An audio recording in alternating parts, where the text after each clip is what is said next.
इंसानी शरीर में ना खरबों कोशिकाएं होती हैं और हर एक कोशिका के केंद्र में एक बहुत ही रहस्यमय निर्देश पुस्तिका या कह लीजिए एक मैनुअल छिपा होता है। बिल्कुल, और सबसे हैरानी की बात यह है कि ये पूरी की पूरी किताब सिर्फ 4 अक्षरों की भाषा में लिखी गई है। जी हाँ, सिर्फ 4 अक्षर। और यही वो किताब है जो ये तय करती है कि किसी की आंखों का रंग भूरा होगा या नीला, किसी के बाल घुंघराले होंगे या सीधे, और यहाँ तक कि कोई इंसान किसी खास बीमारी से लड़ पाएगा या नहीं, ये भी वहीं तय होता है। एकदम सही। तो आज के इस डीप डाइव में हम आनुवंशिकता यानी हेरिडिटी के उसी मूलभूत विज्ञान को डिकोड करने वाले हैं। हमारे पास चर्चा के लिए विज्ञान के कुछ बहुत ही बुनियादी और महत्वपूर्ण नोट्स मौजूद हैं। और हमारा जो मुख्य मिशन है ना, वो ये समझना है कि माता पिता से बच्चों में लक्षण आखिर कैसे सफर करते हैं। हाँ, और वो जो 19वीं सदी में एक बगीचे में मटर के पौधों के साथ प्रयोग हुए थे, ग्रेगर जॉन मेंडल वाले, उन्होंने दुनिया को क्या चौंकाने वाली बात बताई। साथ ही हमारे शरीर के भीतर डीएनए और गुणसूत्रों के यानी क्रोमोसोम्स के बेहद सूक्ष्म स्तर पर ये पूरी मशीनरी कैसे काम करती है। चलिए इसे थोड़ा विस्तार से समझते हैं और ये जानने की कोशिश करते हैं कि हम जो हैं वो क्यों हैं। मैं तो इस टॉपिक को लेके काफी एक्साइटेड हूँ। होना भी चाहिए।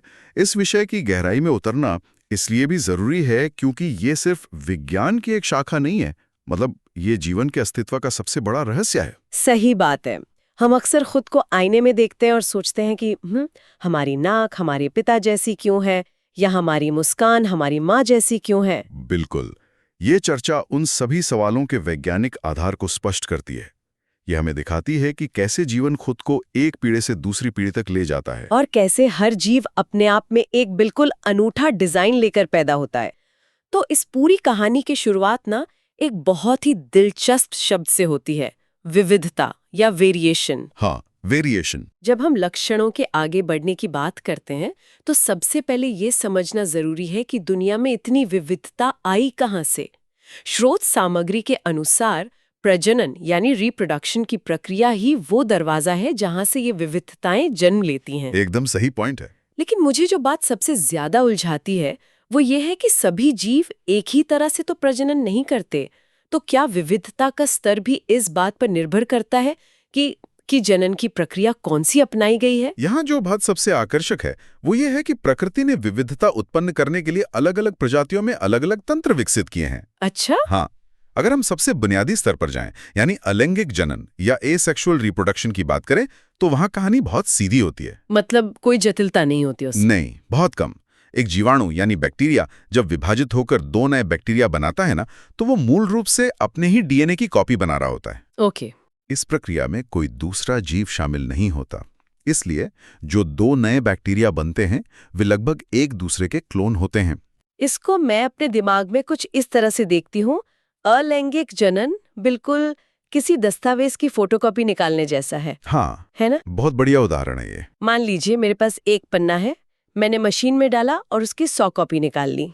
वो सभी 100 पन्ने मूल रूप से एक ही कहानी कह रहे होंगे। बिल्कुल, उनमें कोई फर्क नहीं होगा। हाँ, हो सकता है कि मशीन की खराबी की वजह से किसी पन्ने पर स्याही का कोई छोटा सा धब्बा आ जाए या कोई अक्षर हल्का छप जाए। डीएनए कॉपी होने के दौरान भी वैसी ही कुछ मामूली रासायनिक त्रुटियां होती हैं, जिन्हें हम म्यूटेशन कहते हैं। हाँ, म्यूटेशन। तो बस उतनी ही विविधता आती है एक बैक्टीरिया में, और वो एक बहुत ही सीमित विविधता होती है।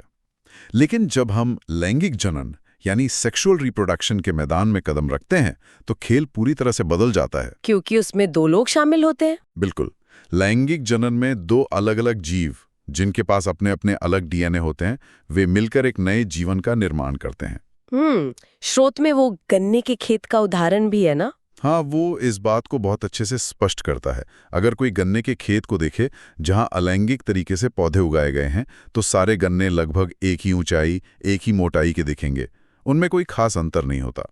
लेकिन मानव आबादी को देखिए, हम इंसान लैंगिक जनन से उत्पन्न हुए हैं और एक ही परिवार के 2 सगे भाई बहन भी एक दूसरे से कितने अलग दिख सकते हैं। सही कहा। स्रोत सामग्री में कान की निचली पाली, जिसे कर्णपाली या ईयरलोब कहते हैं, उसका बहुत ही बढ़िया जिक्र है।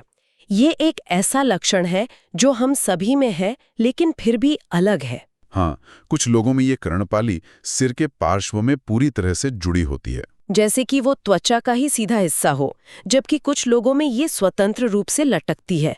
ये माता पिता से मिलने वाले अलग अलग संयोजनों का बहुत ही स्पष्ट प्रमाण है। बिल्कुल। लेकिन मेरे मन में एक सवाल है, प्रकृति को इस विविधता की जरूरत ही क्या है? मतलब क्या सबको एक जैसा बनाना आसान नहीं होता?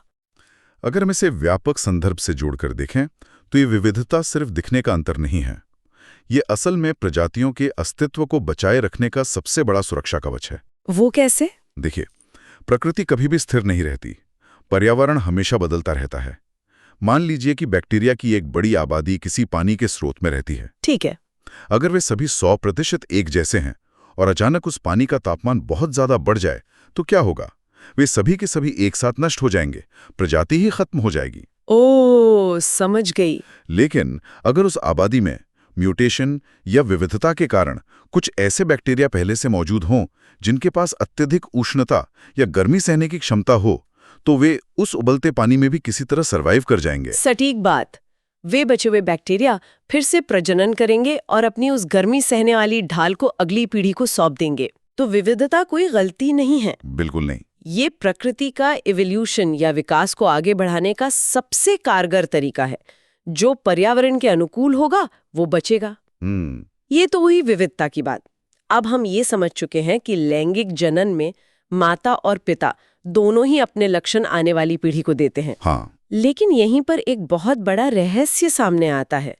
अगर एक बच्चे को दोनों तरफ से निर्देश मिल रहे हैं तो शरीर ये कैसे तय करता है कि किसकी बात माननी है? ये बहुत ही लाजवाब सवाल है ना?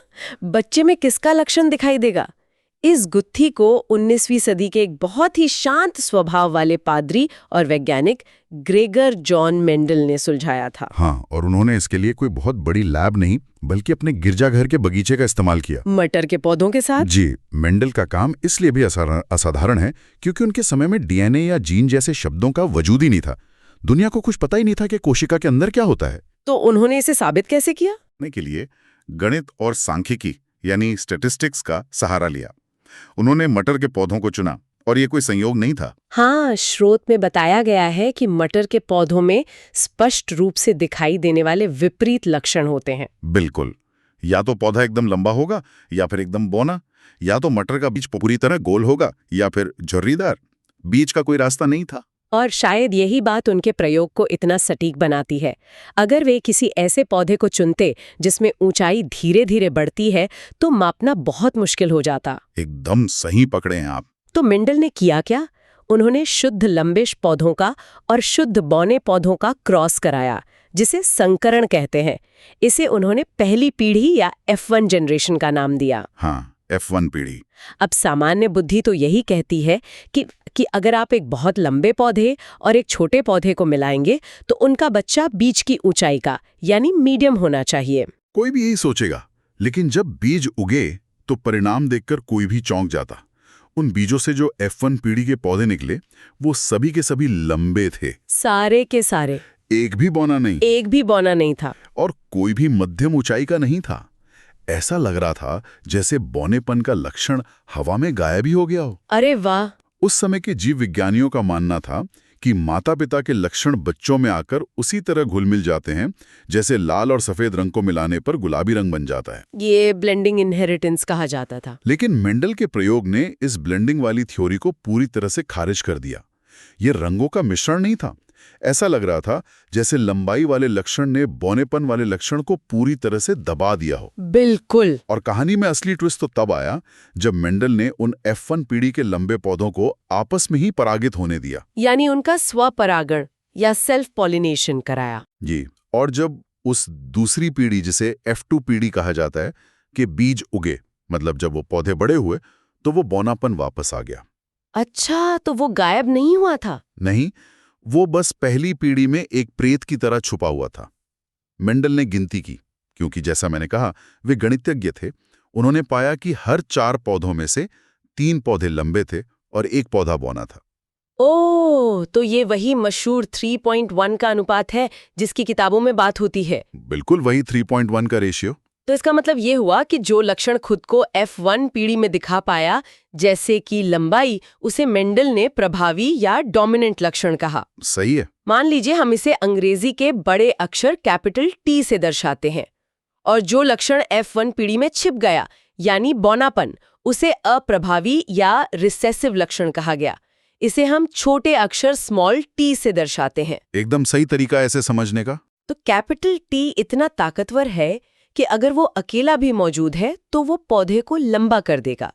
लेकिन बौनेपन को खुद को दिखाने के लिए दोनों प्रतियों का स्मॉल t होना जरूरी है। अगर हम इसे व्यापक संदर्भ से जोड़कर देखें तो ये प्रयोग जीव विज्ञान की नींव को हिला देने वाला था। कैसे? इसने ये साबित किया कि लक्षण कोई तरल पदार्थ नहीं है जो आपस में मिल जाएं, वे अलग-अलग और स्वतंत्र इकाइयां हैं जो बिना अपनी पहचान खोए एक पीढ़ी से दूसरी पीढ़ी में ट्रांसफर होती हैं। ठीक है।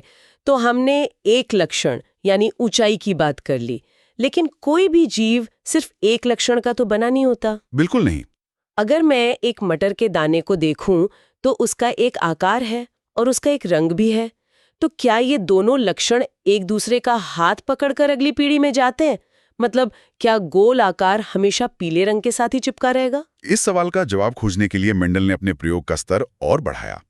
उन्होंने द्विसंकर क्रॉस या डाई हाइब्रिड क्रॉस किया, जिसमें एक साथ दो लक्षणों का अध्ययन किया गया। अच्छा, दो लक्षण एक साथ? हाँ, उन्होंने ऐसे पौधों का चुनाव किया जिनके बीज गोल और पीले थे, और उनका क्रॉस ऐसे पौधों से कराया जिनके बीज झुर्रीदार और हरे थे। मैं अंदाजा लगा सकती हूँ कि F1 पीढ़ी में क्या हुआ होगा। बताइए। क्योंकि गोल आकार और पीला रंग ये दोनों प्रभावी या डोमिनेंट लक्षण हैं, तो F1 पीढ़ी के सारे बीज गोल और पीले ही हुए होंगे। हरा रंग और झुर्रियां तो छिप गई होंगी। आपका अंदाजा बिल्कुल सटीक है, लेकिन असली जादू F2 पीढ़ी में हुआ। फिर से वही ट्विस्ट? हाँ, जब F1 के उन गोल पीले बीजों वाले पौधों ने आपस में प्रजनन किया, तो मेंडल को सिर्फ पुराने वाले कॉम्बिनेशन नहीं मिले, उन्हें एकदम नए संयोजन देखने को मिले। अच्छा। स्रोत के आंकड़े बताते हैं कि मेंडल ने कुल 556 बीजों का अध्ययन किया। इनमें से 315 बीज गोल और पीले थे और 32 बीज झुर्रीदार और हरे थे। ये तो माता पिता वाले संयोजन थे। लेकिन बीज के जो आंकड़े हैं ना, वो सबसे ज्यादा दिलचस्प है। बिल्कुल। 108 बीज गोल होने के साथ हरे थे और 101 बीज झुर्रीदार होने के साथ पीले थे। इसे मैं अक्सर किसी फास्ट फूड रेस्टोरेंट के कॉम्बो मील की तरह देखती हूँ। कॉम्बो मील, वो कैसे? देखिए, जब आप एक कॉम्बो मील ऑर्डर करते हैं तो अक्सर बर्गर के साथ कोल्ड ड्रिंक फिक्स आती है। आप सोचते हैं कि दोनों चीजें हमेशा साथ ही आएंगी। हाँ, लोग अक्सर यही मानते हैं। लेकिन मेंडल की स्वतंत्र वंशानुगति या इंडिपेंडेंट इनहेरिटेंस हमें ये बताती है कि प्रकृति के इस रेस्टोरेंट में आप बर्गर के साथ मिल्क शेक भी ले सकते हैं। लक्षण एक दूसरे से चिपके हुए नहीं हैं, वे एक दूसरे से पूरी तरह स्वतंत्र होकर अगली पीढ़ी में जाते हैं। क्या बात है, बहुत ही बेहतरीन उदाहरण। इसे जीव विज्ञान में जीन के पुनर्संयोजन या रिकॉम्बिनेशन के रूप में जाना जाता है। बीज का आकार गोल होना इस बात पर जरा भी निर्भर नहीं करता कि उसका रंग पीला ही होगा। ये उस विशाल विविधता का एक और कारण है जो हमें प्रकृति में देखने को मिलती है। हर बार जब प्रजनन होता है तो जीनों का एक नया शफल, एक नया फेरबदल होता है, ताश की गड्डी को फेंटने जैसा। ये सब गणित और आंकड़े तो बहुत शानदार हैं। मेंडल ने बाहर से देखकर ये सब हिसाब लगा लिया, लेकिन मुझे जो बात सबसे ज्यादा परेशान कर रही है वो ये है कि भौतिक रूप से एक पौधा ये सब कैसे करता है। आप उस मैकेनिज्म की बात कर रही हैं? हाँ, मतलब शरीर के अंदर वास्तव में कौन सी मशीन चल रही है जो तय करती है कि पौधा लंबा होगा या बौना। ये समझने के लिए हमें उस निर्देश पुस्तिका पर वापस जाना होगा जिसका जिक्र हमने शुरुआत में किया था, कोशिका का डीएनए। अच्छा। मेंडल ने जिस चीज को सिर्फ कारक या फैक्टर कहा था, उसे आज हम जीन कहते हैं। कोशिका के भीतर जो डीएनए मौजूद होता है वह असल में प्रोटीन बनाने का एक ब्लूप्रिंट है। प्रोटीन का ब्लूप्रिंट? हाँ, डीएनए का वो विशिष्ट भाग जो किसी एक खास प्रोटीन को बनाने की जानकारी रखता है, उसे हम उस प्रोटीन का जीन कहते हैं। तो इसे एक रेसिपी बुक की तरह समझें। बिल्कुल, डीएनए पूरी किताब है और जीन उस किताब का एक खास पन्ना है जिसने मान लीजिए चॉकलेट केक बनाने की रेसिपी लिखी है। अब अगर उस रेसिपी में एक टाइपिंग मिस्टेक हो जाती है, जहां 1 कप चीनी लिखा था वहां सिर्फ 1 चम्मच चीनी छप जाता है।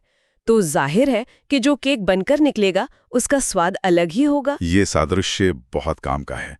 अगर हम स्रोत में दिए गए पौधे की ऊंचाई वाले उदाहरण को देखें तो ये बात पूरी तरह से साफ हो जाती है। वो कैसे? पौधे की ऊंचाई इस बात पर निर्भर करती है कि पौधे में एक खास वृद्धि हार्मोन कितनी मात्रा में बन रहा है। अब ये हार्मोन हवा से तो बनता नहीं है। नहीं, जाहिर है। इस हार्मोन को बनाने की जिम्मेदारी एक एंजाइम की होती है, और वो एंजाइम एक तरह का प्रोटीन है। ओहो, तो पूरी श्रृंखला कुछ इस तरह काम करती है। डीएनए में मौजूद जीन उस एंजाइम को बनाने का निर्देश देता है। अगर वो एंजाइम बहुत अच्छी तरह से काम करता है तो ढेर सारा हार्मोन बनता है और पौधा लंबा हो जाता है। और अगर उस जीन में कोई बदलाव आ जाए, कोई म्यूटेशन हो जाए, जैसे आपकी रेसिपी में टाइपिंग की गलती, तो जो नया एंजाइम बनेगा उसकी कार्यकुशलता कम हो सकती है। अच्छा, तो वो ठीक से काम नहीं करेगा? हाँ, वो एंजाइम ठीक से काम नहीं करेगा तो हार्मोन भी कम बनेगा, और जब हार्मोन ही कम होगा तो पौधा अपने आप बौना रह जाएगा। इस तरह से जीन प्रोटीन के माध्यम से हमारे लक्षणों को सीधे तौर पर कंट्रोल करते हैं। ये प्रभावी और अप्रभावी का असली भौतिक विज्ञान है। बिल्कुल। पर एक मिनट, अगर मैं इसे सही समझ रही हूं तो ये सारे जीन और डीएनए हमारे गुणसूत्रों यानी क्रोमोसोम्स में पैक होकर रहते हैं। जी हाँ। स्रोत सामग्री बताती है कि हर सामान्य कोशिका में गुणसूत्रों के जोड़े होते हैं। एक सेट माँ की तरफ से आता है और एक सेट पिता की तरफ से। लेकिन यहाँ मेरा गणित बुरी तरह से उलझ रहा है। इससे एक बहुत ही महत्वपूर्ण सवाल खड़ा होता है। मैं समझ रहा हूं कि आप किस ओर इशारा कर रही हैं। हाँ, देखिए, इंसान की एक कोशिका में 46 गुणसूत्र होते हैं। सही है। अगर अगली पीढ़ी बनाते समय पिता अपने पूरे 46 गुणसूत्र दे दें और माता अपने 46 गुणसूत्र दे दें तो बच्चे के पास तो 92 गुणसूत्र हो जाएंगे। हाँ, बिल्कुल। फिर उसके बच्चे के पास 184 हो जाएंगे। इस तरह से तो कुछ ही पीढ़ियों में कोशिका फट जाएगी। डीएनए की मात्रा तो हर बार दोगुनी होती जाएगी ना। ये एक बहुत ही जायज उलझन है, और अगर ऐसा होता तो जीवन शायद दूसरी पीढ़ी के बाद ही खत्म हो जाता। लेकिन प्रकृति की इंजीनियरिंग इतनी कच्ची नहीं है। तो प्रकृति इसे कैसे संभालती है? इसका समाधान उन विशेष कोशिकाओं में छिपा है जो सिर्फ प्रजनन के लिए बनती हैं, जिन्हें हम जनन कोशिकाएं या गैमीट्स कहते हैं। अच्छा, तो क्या गैमीट्स सामान्य कोशिकाओं से अलग होते हैं? बहुत अलग होते हैं। जब शरीर गैमीट बनाता है, यानी पुरुषों में शुक्राणु या स्पर्म और महिलाओं में अंडाणु या एग, तो एक विशेष प्रकार का कोशिका विभाजन होता है। इसे अर्धसूत्री विभाजन या मियोसिस कहते हैं। मियोसिस। हाँ, इस प्रक्रिया में गुणसूत्रों के जोड़े अलग हो जाते हैं। नतीजा ये होता है कि हर गैमीट में गुणसूत्रों का पूरा सेट नहीं जाता, बल्कि केवल आधा ही सेट जाता है। मतलब पिता के शुक्राणु में 46 की जगह सिर्फ 23 गुणसूत्र होंगे और माता के अंडाणु में भी सिर्फ 23 गुणसूत्र होंगे। एकदम सही। और जब लैंगिक जनन के दौरान निषेचन यानी फर्टिलाइजेशन होता है, जब ये दोनों जनन कोशिकाएं आपस में मिलती हैं, तो 23 और 23 मिलके वापस 46 हो जाते हैं। अरे वाह! बच्चे की कोशिका में गुणसूत्रों की संख्या वापस सामान्य हो जाती है। ये पूरी प्रक्रिया उस विशेष प्रजाति के डीएनए के स्थायित्व को, उसके बैलेंस को पीढ़ी दर पीढ़ी बनाए रखती है। ये सच में दिमाग को हिला देने वाला डिजाइन है। हमने पौधों की ऊंचाई देख ली, बीजों के रंग देख लिए, डीएनए का गणित समझ लिया। हाँ, लेकिन अब उस सवाल पर आते हैं जो शायद मानव इतिहास में सबसे ज्यादा पूछा गया होगा। कोई नवजात बच्चा लड़का होगा या लड़की, ये कैसे तय होता है? लिंग निर्धारण या सेक्स डिटर्मिनेशन के पीछे का विज्ञान क्या है? क्या ये भी पूरी तरह से उन्हीं गुणसूत्रों का खेल है? जीव विज्ञान की दुनिया में ना इसका जवाब बहुत विविध है। अगर हम अलग अलग जानवरों को देखें तो लिंग निर्धारण हमेशा जीन्स से नहीं होता। अच्छा जी, कभी-कभी पर्यावरण ये तय करता है। उदाहरण के लिए कुछ सरीसृपों या रेप्टाइल्स में, जैसे मगरमच्छ या कछुए, अंडों के ऊष्मायन तापमान पर बहुत कुछ निर्भर करता है। अंडा सेने के दौरान बाहर का तापमान क्या है, ये तय कर सकता है कि अंडे से नर निकलेगा या मादा। ये तो ऐसा हो गया जैसे ओवन का तापमान तय करे कि अंदर क्या पक रहा है। ये बहुत ही अजीब है। हाँ, प्रकृति हमेशा चौंकाती है। और सोर्स में ये भी लिखा है कि कुछ घोंघे यानी स्नेल्स अपना लिंग बदल सकते हैं। मतलब वो जरूरत के हिसाब से नर से मादा या मादा से नर बन सकते हैं। और ये इस बात का सबसे बड़ा सबूत है कि घोंघों में लिंग निर्धारण पूरी तरह से आनुवंशिक या जेनेटिक नहीं होता। अगर जेनेटिक होता तो वो इसे इस तरह बदल नहीं सकते थे। तो इंसानों का क्या? इंसानों की कहानी इन रेप्टाइल्स या घोंघों से बिल्कुल अलग है। मानव लिंग निर्धारण एक बहुत ही सख्त आनुवंशिक प्रणाली पर काम करता है। ये पूरी तरह से क्रोमोसोम्स पर निर्भर है।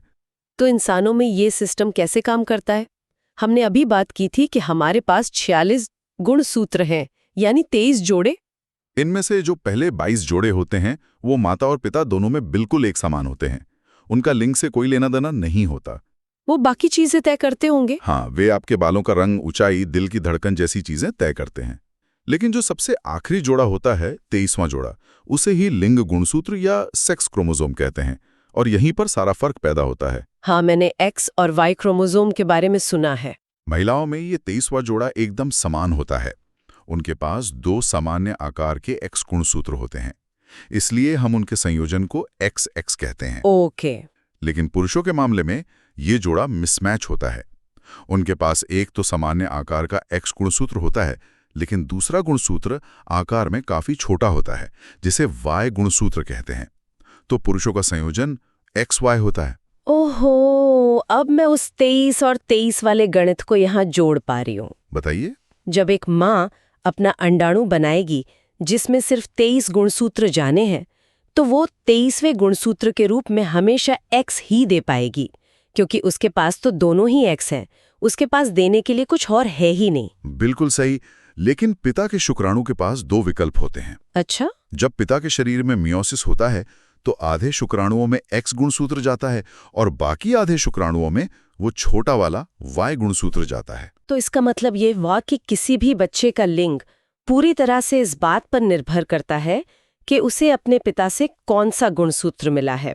एकदम सही निष्कर्ष है ये। अगर उस शुक्राणु ने अंडाणु को निषेचित किया जिसमें पिता का X था, तो माता का X और पिता का X मिलकर XX बन जाएंगे और पैदा होने वाली संतान एक लड़की होगी। और इसके ठीक विपरीत, अगर उस शुक्राणु ने बाजी मारी जिसके पास पिता का Y गुणसूत्र था, तो माता का X और पिता का Y मिलकर XY का संयोजन बनाएंगे और संतान एक लड़का होगा। ये तो प्रकृति द्वारा हवा में उछाले गए एक सिक्के की तरह है, एक कॉइन टॉस, जहां हमेशा 50-50 संभावना होती है कि लड़का होगा या लड़की। हाँ, और ये सब कुछ एक माइक्रोस्कोपिक स्तर की रेस पर निर्भर करता है। ये वाकई अद्भुत है ना? अगर हम आज की इस पूरी चर्चा के धागों को एक साथ पिरोएं, तो हम देख सकते हैं कि जीवन कितनी सूक्ष्मता से खुद को डिजाइन करता है। एक छोटे से वाई गुणसूत्र की उपस्थिति या अनुपस्थिति पूरी मानव आबादी को 2 अलग-अलग शारीरिक संरचनाओं में बांट देती है। ये तंत्र न केवल हमारी समानताएं तय करता है, बल्कि हमारी भिन्नताओं का भी पुख्ता प्रबंध करता है, ताकि हम बदलते माहौल में बचे रह सकें। तो आज के इस गहन विश्लेषण को समेटते हुए हम ये देख सकते हैं कि हमने विज्ञान का कितना शानदार सफर तय किया है।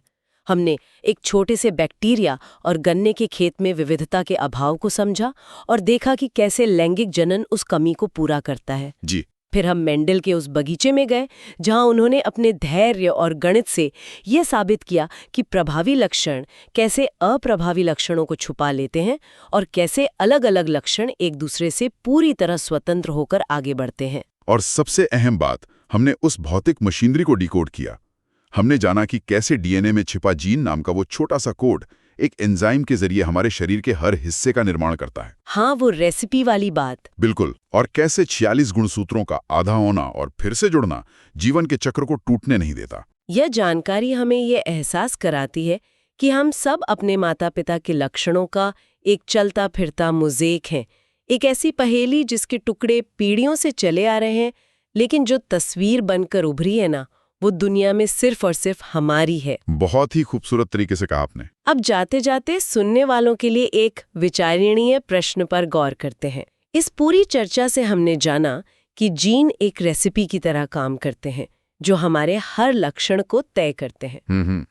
लेकिन जरा सोचिए, आज विज्ञान इतनी तेजी से आगे बढ़ रहा है कि जेनेटिक एडिटिंग जैसी तकनीकें लैब से बाहर आ रही हैं। क्रिस्पर वगैरह। हाँ। जब इंसान भविष्य में इस रेसिपी बुक को पूरी तरह से खुद लिखना या अपनी मर्जी से संपादित करना सीख जाएगा, जब हम बीमारियों को पैदा होने से पहले ही डीएनए से मिटा सकेंगे या शायद आंखों का रंग खुद चुन सकेंगे, तब प्रकृति के इन सदियों पुराने नियमों का क्या होगा? ये तो सोचने वाली बात है। और सबसे बड़ा सवाल, क्या तब भी हमारी पहचान वही रहेगी जो प्रकृति ने हमें दी थी, या हम अपनी ही बनाए हुए एक नए डिजाइन में तब्दील हो जाएंगे? इस विचार के साथ हम आज के इस डीप डाइव को यहीं विराम देते हैं। जुड़े रहिए ज्ञान के इस सफर में, अपनी उस अंदरूनी किताब को और बेहतर समझने के लिए।